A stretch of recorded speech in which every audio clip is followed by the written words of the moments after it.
Ce sondage publié par Le Point fait classer le ministre de la Communication et des Médias en bon élève du gouvernement souminois. 100 jours après l'investiture de ce gouvernement, Patrick Mouyaya Katemboué a fait plus que la balance penche de son côté. L'homme du nouveau narratif incarne mieux la continuité dans son secteur. Il a commencé par mettre en œuvre les recommandations des États généraux de la communication et des médias ainsi que le programme d'action du gouvernement souminois. Ces 100 jours ont fait voir qui est Patrick Mouyaya. Les comptes rendus du Conseil des ministres n'attendent pas les heures tardives pour être publiés. Patrick Mouyaya défend l'image de marque du pays à l'international par des interventions dans des médias internationaux et assure la communication des actions du gouvernement à travers les briefings hebdomadaires, question de redevabilité. Le ministre de la Communication est un élève studieux. Tout ce qu'il a eu comme matière, il l'applique sans faille. C'est le cas de l'axe stratégique 4.5.1, poursuivre et parachever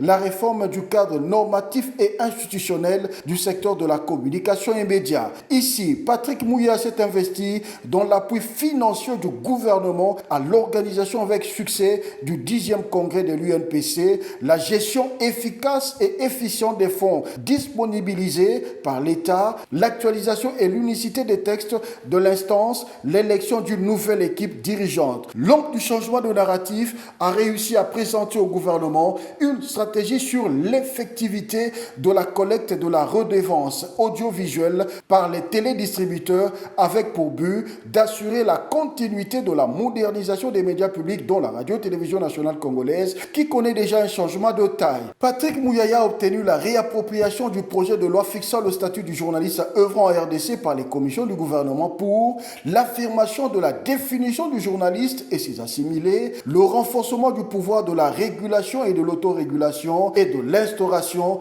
d'un répertoire des journalistes œuvrant en RDC. D'autres efforts ont été fournis par le ministre de la Communication dans ce secteur qui, du reste, sont palpables et lui octroient ce titre de bon élève.